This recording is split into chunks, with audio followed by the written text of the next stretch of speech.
Assalamualaikum warahmatullahi wabarakatuh. Waalaikumsalam warahmatullahi wabarakatuh.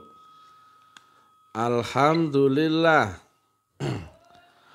Alhamdulillahi rabbil alamin. Wassalatu wassalamu ala asrofil anbiya'i wal mursalin Sayyidina wa maulana Muhammadin wa ala alihi wa sahbihi ajmain. Ketemu lagi dengan Mr. TM dengan uraian-uraian ilmiah tinggi tentang metodologi, metafisika, tasawuf, eksakta ilmiah. Bertempat di Kampus Taklim Makrifat Geger Kalong, Bandung. Judul yang kita angkat kali ini adalah wajib menundukkan ego menuju makrifatullah. Agama bermula kapan kita mulai kenal Allah. Dan akhir agama adalah beserta berkekalan dengan Allah. Awaluddin makrifat, akhiruddin makrifat. Jadi kalau belum makrifat sebetulnya belum beragama. Berarti agama itu bukan di Islam, Nasrani, Hindu, Buddha, bukan itu ya. Itu casingnya saja, casing syariatnya. Agamanya tetap adalah makrifat. Jangan sampai ya kita Islam tapi nggak kenal Tuhan. Ya podo wae. Kenal aja enggak apalagi beserta Tuhan, betul nggak? Walaupun orang sudah Islam loh ya, KTP Islam nggak itu? Islam. Walaupun Nasrani tapi nggak kenal Tuhan, ya podo wae, betul nggak? Jadi ingat ya, awaluddin ma'rifatullah. Awal bermula seorang itu beragama adalah kapan dia mulai kenal Allah. Jadi kesampingan dulu mereknya. Entah kau itu orang Indonesia, orang Jepang, kau itu pejabat atau penjahat sekalipun, kau Hindu, Buddha atau apa, kesampingan itu dulu. Ya. Karena apa? Nabi yang sampaikan ya, awal kau mulai beragama adalah kapan kenal Allah, mulai kenal Allah. Jadi jangan sampai kau sudah merasa Islamnya paling benar dan sebagainya, tapi kau nggak kenal Tuhan, ya podo wae, gitu. Gitu. Jadi itu dulu ya, jangan membahas teorinya, pengetahuannya, mazhab, membaca Qur'annya, jangan, itu kembangannya. Ya, misalkan gini loh, nah misalkan ya, ada minuman ya, cuman ini, ini aja, bukan. Apa ini aja? Ini roti ya. Ini roti ya. Nah, tadi saya garis bawahi apa? Kapan mulai kau kenal, ya toh? Jangan sibuk di teorinya, pengetahuannya, latar belakangnya, karakteristiknya, jangan ya. Ini roti, kalau kita membahas rasanya, ya kau harus merasakan ya. Jangan kau bahas penampilannya, warnanya, mereknya, bentuknya, nggak akan kena itu.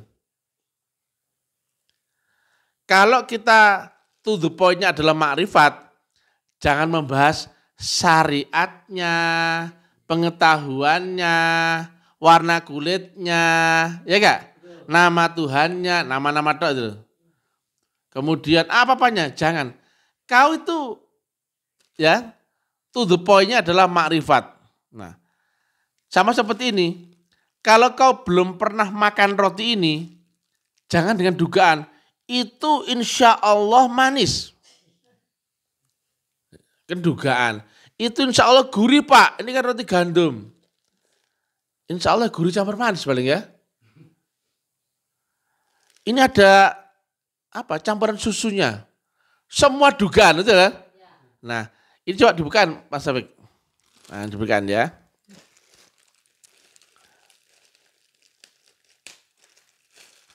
Nah ambil satu, saya ambil satu ya. Nah dah gini. Nah makrifat itu, kalau makrifat rasa loh ya.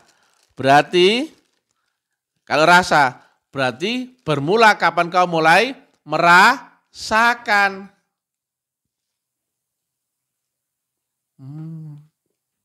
Nah, baru mulai makrifat ya. Ya, ini baru mulai. Kapan kau mulai makrifat rasa? Saat kau mulai makan. Jelas ya? Selama kau belum makan, ya belum makrifat. Ya gitu ya. Rasa lo ya. Nah, demikian juga agama. Kapan kau mulai makrifat? Itu intinya. Jangan membahas syariatnya, teorinya. Tapi Islam ini agama yang benar. Kau kenal gak Tuhanmu? Enggak. Nah, kenal itu didahului dengan ketemu loh ya, hati-hati. Kalau kau gak pernah ketemu, berarti kenalmu sebatas kenal cerita. Bedakan loh ya, kenal sama kenal cerita loh ya. Nah, inilah yang sebetulnya banyak yang keliru ya. Ini Nabi loh ya, bermula. Berarti kalau belum makrifat, berarti belum beragama loh ya. Awaluddin ma'rifat, akhiruddin ma'rifat. Lantas bagaimana? Kira-kira ada orang ahli syariat, tapi dia nggak ma'rifat, dia beragama bukan? Bukan. Dia guru ngaji, tapi bukan ahli ma'rifat. Dia ma'rifat beragama bukan? Bukan ya. Walaupun kau sudah haji, gelarmu kiai haji, tapi nggak ma'rifat, ya belum beragama. Gitu loh, gampang loh ya. Walaupun kau bilang, itu warnanya cantik, bentuknya kotak, mereknya sari roti, bahannya gandum. Kau sudah merasakan? Belum? Ya belum tahu ya. Ya. Kapan kau mulai makrifat rasanya roti ini? Ketika kau sudah mulai makan. Itu. Gitu ya. Ya, paham ya? Demikian juga agama. Kalau kau belum makrifat, berarti belum beragama. Maka kesampingkan ya ngomong wujudnya. Karena yang saya bahas rasa ya. Rasa bentuk kotak saya bentuk kepel ini. Ayo. Boleh gak? Boleh. Yang penting saya mau ngomong rasanya loh ini. Ini makrifat rasa. Maka gak usah bahas bentuknya tuh ya. Gak usah bahas warnanya, rupanya. Gak perlu. Karena fokusnya di rasa. Nah Nabi sampaikan awaluddin ma'rifat. Perlu gak kita bahas syariatnya? Tidak, konteksnya makrifat ya makrifat. Jangan kemudian, tapi aku sudah paham. Nama Tuhan itu Allah, syahadat itu begini-begini. Iya paham, tapi kau sudah merasakan. Kau sudah makrifat.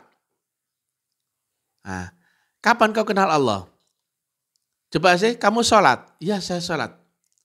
Siapa yang disembah? Allahu subhanahu wa ta'ala. Oh bagus. Ingat siapa dalam sholat? Allah. Seperti apa Allah yang kau ingat itu? Udah bingung. Loh kok gitu tanyanya? Allah kok disama-sama dengan makhluk? Loh, katanya kamu ingat. Mengingatkan berarti setelah berinteraksi dengan panca inderamu. Berarti wajib ketemu dulu interaksi dengan panca inderamu, baru bisa kau ingat. Ya. Nah, inilah bedanya. Kita tidak mengingat makhluk ya. Mengingat Allah itu berbeda dengan mengingat makhluk. Itu yang masih ada teknik dan cara, jalan dan caranya. Nah, kenal itu pasti didahului dengan ketemu. Entah ketemu sifat penglihatan, cium, raba, dengar, dan rasakan. Itu dulu. baru bisa kau ingat, baru bisa kau kenali lewat sifat-sifatnya. Kapan kau ketemu Allah? Padahal itu fix harus disyahadat loh ya. Nah, akhirnya baru ketahuan, walah syahadat itu ternyata cuma ngomong tok. Loh gitu kok kenal, gitu kok ma'rifat, gitu kok beragama. Berarti antum ini masih kafir, gitu. Anak-anak ente onta. Ya. Selama kau nggak pernah makan ini, jangan cerita ini manis, ini asin, ini apa. Kau nggak tahu rasanya ya. Kau nggak ma'rifat. Ini loh ma'rifat. Mau tahu rasanya ini ya, ini.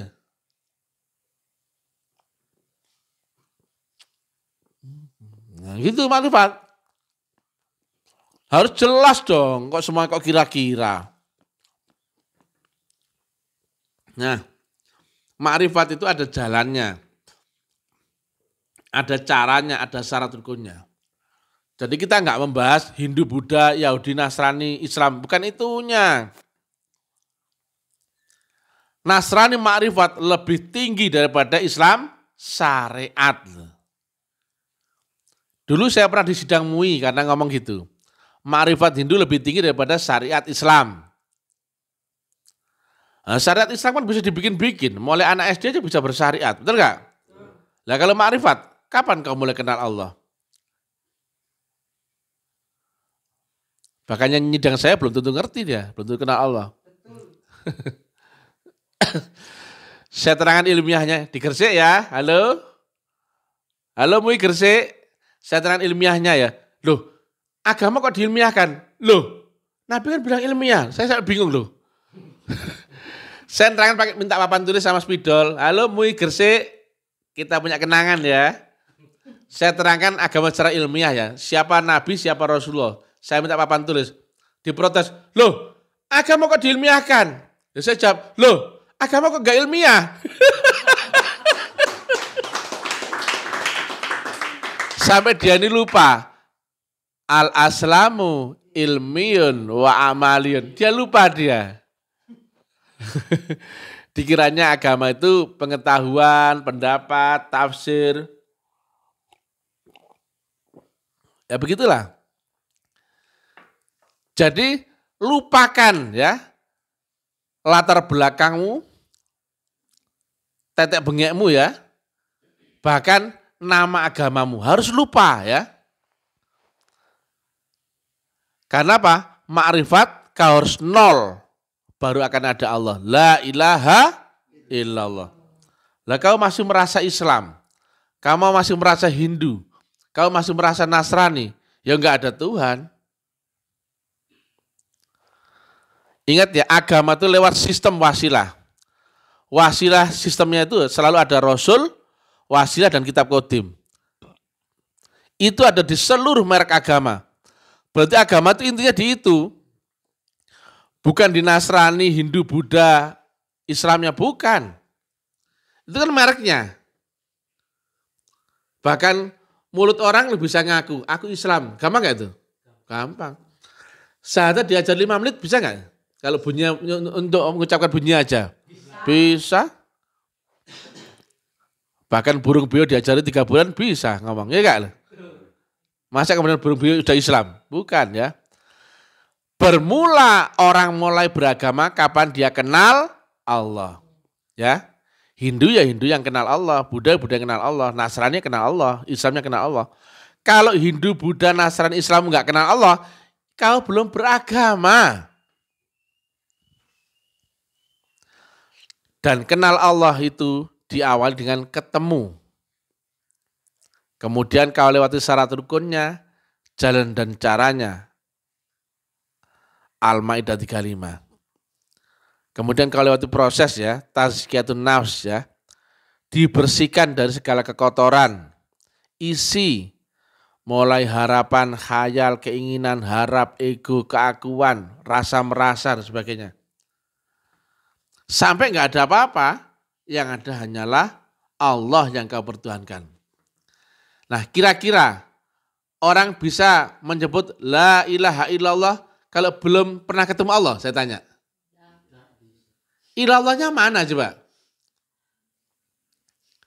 kira-kira ya, kalau misalkan aku ya, belum pernah ketemu istriku, bisa nggak saya ngomong, aku tidak akan mencintai wanita manapun kecuali istriku. Tapi nggak pernah ketemu istrinya. Goblok kayak itu? Ayo, saya iringi. Saya kan pujangga keren ya kan? Tidak akan aku sisakan cinta kepada wanita manapun yang lain kecuali istriku seorang. Gitu? Tepuk tangan dulu. Kan sama juga. Tidak ada Tuhan yang aku pertuhankan kecuali Allahu Subhanahu wa taala. Loh, tapi Allah enggak kenal. Nah, kira-kira nyebut la ilaha illallah itu bagian kenal atau bagian enggak kenal? Bagian kenal, ya. Kalau enggak kenal ya tidak ada Tuhan juga tidak ada Allah. Oh, enggak kenal. Ya toh? Tidak ada seorang pun wanita yang aku cintai. Plus dan juga aku tidak mencintai wanita. Oh enggak ada. Oh iya ya kak loh. Ya kak.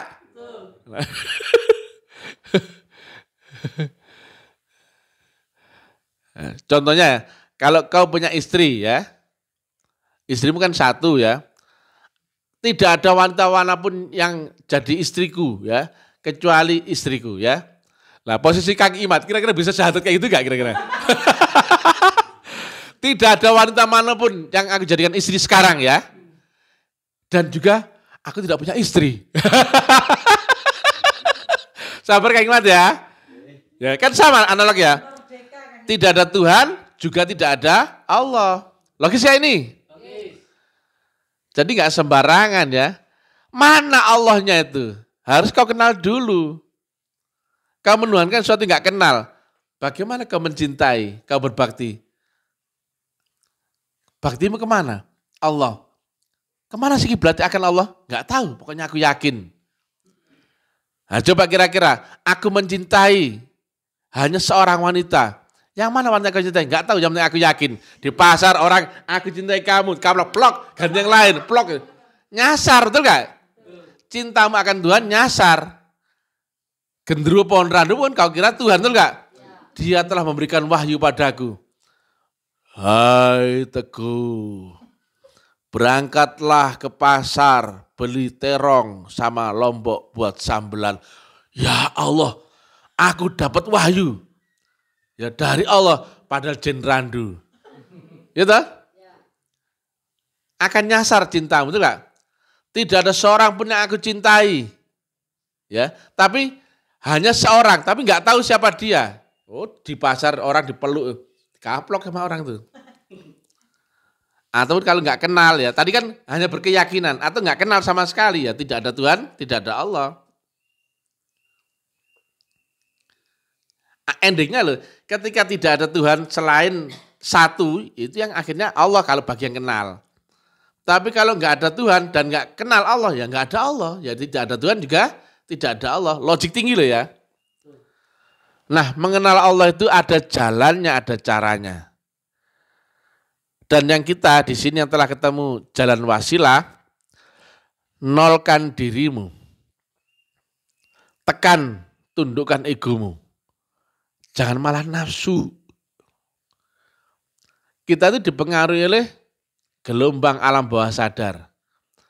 Semua orang pasti berharap akal ke kanan, gitu? Baik, senang, damai, sejahtera, kaya, ganteng, sukses, selamat, sehat, masuk surga. Lah terus sing mlebu neraka sapa? Padahal ya ketika kau ganteng biasanya nakal, ya gak? Ketika kau kaya biasanya sombong, ya gak lho? Kalau kau sehat biasanya kau pola akeh, ya gak lho? Padahal resikomu ke kanan sama ke kiri itu loh sama. Kau cuma tertipu oleh angan-angan, bayangan akalmu saja. Aku tuh pingin sugih ya Allah, nek sugih iki sok tuku lemper. Itu belum tentu ya. Yang terbaik itu di posisimu sendiri. Kenapa? Kau kaya, resikonya sombong. Dan ketika kau miskin, resiko kau lemah tidak berdaya upaya. Betul gak? Coba ya nek kon wonge welek kiri melarat gak ngarah sombong, betul gak ya? Coba gak? Contohnya ya, perbedaan ya. Ketika kau masih muda, dandan, iya gak lo? Manicure, pedicure, ya gak ya? Apa namanya bu? Eyeshadow, maskara, blush on, itu dan sebagainya. Kau apal? Bojoku. Lah kira-kira nek kowe wis umure 75 tahun, kira-kira gimana? Manicure, pedicure begini tangane. Ya enggak? Ya. Ketika kau muda dan kau tua, perbedaan sudah berubah. Ya enggak loh? Kamu akan kakean pola ketika kamu masih di usia-usia yang produktif. Gua ya tok di sini. Ya enggak? Tapi ketika kamu sudah enggak punya uang, enggak punya kemampuan, kelambenan pun serah mikir, serah perlu merek, ya kan ya. Saya itu Pak, baju-baju saya baju bekas, cimol, apa? Gak perlu gengsi, aku ponane, gitu. Gaya doang Pak, itu. Saya nggak perlu kaya, juga saya nggak butuh melarat, biasa aja, biasa aja. Yang penting bahagia ya, bahagia gak Bibi? Bahagia ya. Jangan curhat dong.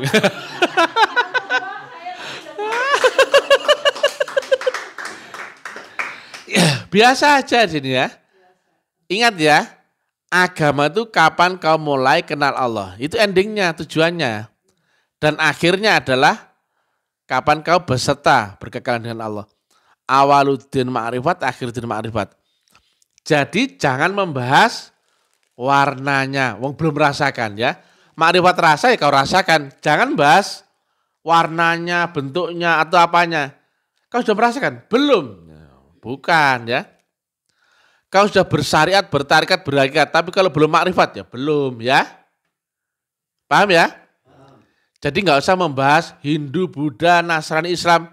Bukan itunya ya. Itu cuman casing-casing luarnya. Warnanya, teksturnya. Ini bukan masalah itunya ya. Karena endingnya adalah kalimat tauhid ya, tapi itu kesaksian bukan kesaksian cocot ya. Kalau kesaksian cocot gampang, la ilaha illallah gampang, la ilaha illallah, la ilaha illallah. Apakah kau kenal Allahnya itu loh? Itu dulu. Lah kalau nggak kenal, la ilah, tidak ada Tuhan, tidak ada Allah, tidak ada Tuhan, tidak ada Allah, tidak ada Tuhan, tidak ada Allah. Betul nggak? Nggak ada istri yang lain kecuali istriku, nggak ada istri yang lain kecuali istriku. Lah kalau nggak kenal istri, kira-kira gimana? Kalau nggak punya istri, nggak ada istri yang lain juga nggak punya istri, nggak ada istri yang lain juga nggak ada istri, ya nggak lo? Ya nggak? Logis ya? La ilaha illallah harus kau kenal Allah ya.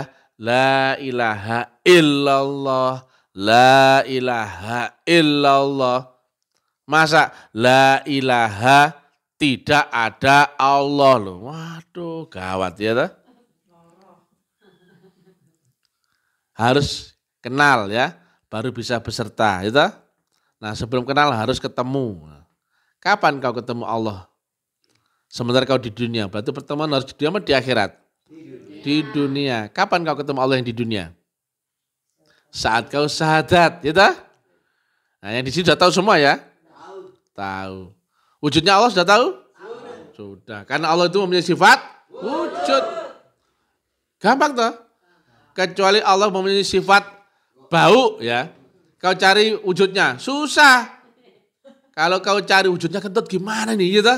Wujudnya enggak tahu toh? Nah, kalau Allah mempunyai sifat wujud, kau cari dengan wujudnya toh. Mana wujudnya Allah di dunia ini? Jelas ya? Gampang, enggak usah tafsiran neko-neko lah. Wujud itu semuanya hakikatnya adalah wujudnya Allah. Ya awak dewi ya Allah. Kita ini mewujud karena dibikin wujud oleh Allah. Yang sesungguhnya wujud manunggal adalah Allah. Terus tanya, lantas Pak, yang mana Allah di dunia ini yang sekarang? Wah itu nggak bisa kejawab. Cerita, lonceng itu jika dipukul ting. Banyak logam dan sebagainya. Oke Pak, cerita panjang lebar. Pak, di meja ini Pak, yang mana yang lonceng? Yang mana ya kira-kira ya? Lu gak ngerti, dia tahu ceritanya tapi gak bisa menunjukkan. Pak, lonceng itu iki lho. Nah, itu banyak orang cerita Tuhan dah. Tapi ditanya, mana bayi saat Allah yang aku saksikan ketika syahadat? Mau meneng kabeh itu enggak? Ya enggak Pak Risno. Giliran mana wujudnya Allah yang disaksikan dalam syahadat? Mau meneng pura-pura bisu. Nyam ngalis itu itu. 3 tahun loh ini. Hei ulama, kiai Ustadz Gus Buya Habib. Mana wujud Allah dan wujud Nabi Muhammad utusan Allah yang disaksikan dalam syahadat? Nyam ngalis itu ya. Sepi. 3 tahun loh ini. Jadi paham ya? Jadi agama itu makrifat. Islam bisa cari makrifat gak? Bisa. Hindu? Bisa. Buddha? Bisa. Asal ketemu syarat rukun, jalan dan caranya. Betul gak? Jangan bingungi masalah merek, latar belakang. Kalau kau ya, nah makrifat itu di dunia apa di akhirat? Di dunia dan akhirat ya. Karena kau makrifat akan Allah tembus dengan rohanimu saat kau masih hidup ya. Nah, berarti tentang rohani ya, yang berhubungan dengan Allah bukan dengan akalmu loh ya. Tentang rohanimu, makanya benar kata Nabi udkhulu fisilmi kafah ya. Karena yang bisa mengenal Allah adalah rohanimu dalam bimbingan guru rohani. Akalmu sudah terhenti ya. Tapi ngikut dia. Dimensinya rohmu kau pakai roh, akal mengikut, makanya udkhulu fisilmi kafah. Tapi kalau pakai akal, rohmu enggak bisa ngikut. Tapi kalau pakai roh, akal mengikut. Maka kau bisa bersaksi akan Allah, melewati segala macam lapisan langit akhirat, kau bisa cerita, masih hidup.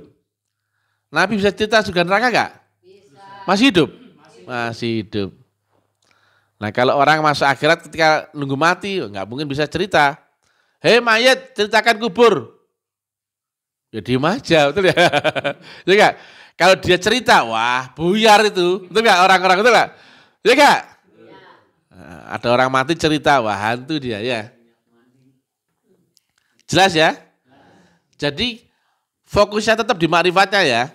Dan ma'rifat itu ada rukun syarat, jalan dan caranya. Jadi jangan membahas merek agamanya. Karena apa? Tentang roh, di alam roh, ada enggak ruang dan waktu? Ada enggak wujud? Ada enggak aturan syariat? Berarti jangan membahas syariat. Jangan membahas siapa latar belakang duniawimu, betul enggak? Ini tentang roh ya.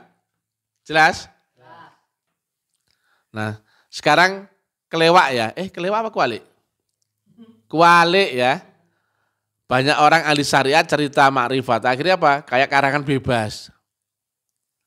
Masya Allah, Allah bla bla bla, ya Allah keagungannya berapa aku rindu akhirat. Emang kau pernah ke sana? Belum.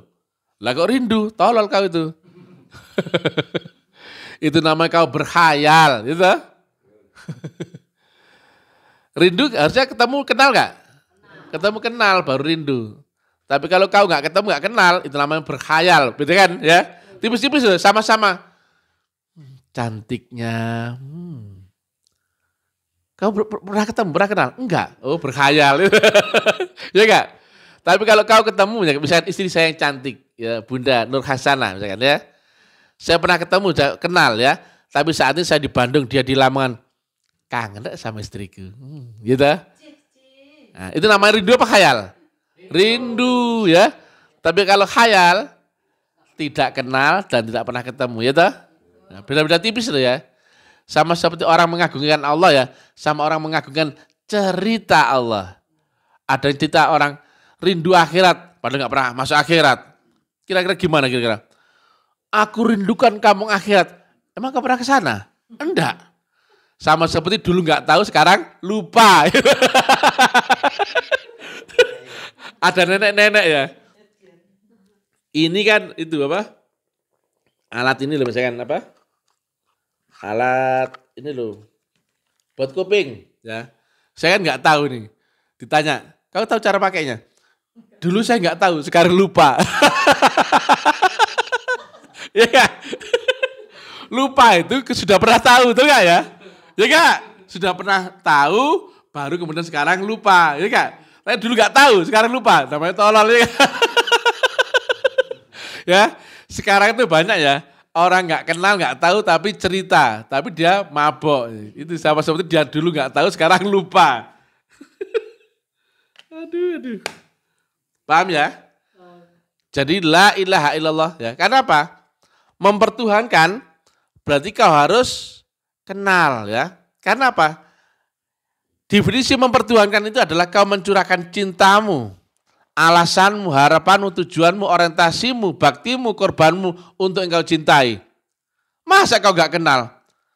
Aku menyembah Allah, maka cintaku kepada Allah, bakti kepada Allah ya. Waktuku inna sholati wa nusuki wa mahya wa mamati lillahi ta'ala. Kenal Allah? Enggak. Oh gendeng gak, betul gak? Sama seperti kau dulu gak tahu, sekarang lupa. Berarti dia mabok, betul ya? Oke guys ya. Jangan pakai nafsu ya di sini. Tundukkan ya. Harus nol baru muncul ilallah. Karena sudah kenal Allah ya. Kalian sudah kenal Allah di dunia ya. Sudah tahu jalan menuju Allah, caranya sudah tahu semua. Maka adaptasi selanjutnya adalah tanamkan la ilaha illallah. Berarti tanamkan, hilangkan seluruh keakuanmu, latar belakang egomu, harap khayalmu, dan hadirkan Allah mutlak di dalam dirimu. Sudah kenal Allah? Hadirkan dia mutlak ya. Jangan diisi dengan yang lain. Betul gak? Assalamualaikum warahmatullahi wabarakatuh. Kalau ada sumur di ladang, bolehlah kita numpang mandi. Kalau ada kesempatan panjang, bolehlah kita ketemu lagi. Silakan bagi yang memfitnah, fitnah terus, saya tidak apa-apa ya. Tapi dakwah riwayat terus membahana kemana-mana. Dan kami tetap bahagia. Tangan. Yang memfitnah saya baik-baik saja, bahagia ya. Anda kan kepanasan, itu. Kami di sini sejuk. Di Bandung makan ada lembu, cilembu gak lembu, ada roti, ada apa-apa. Tapi yang memfitnah bisa jadi kamu kan nanti berujungnya nggak bisa makan, gitu. Dan taklim ma'rifat melarang orang-orang yang meminta-minta sumbangan, ya, alasan apapun ya. Nah, kami tutup ya, siapa-siapa nggak boleh minta-minta di lingkungan kampus taklim ma'rifat ya. Jadi resikonya yang biasa minta-minta nanti nggak bisa makan. Kelaparan ya. Assalamualaikum warahmatullahi wabarakatuh.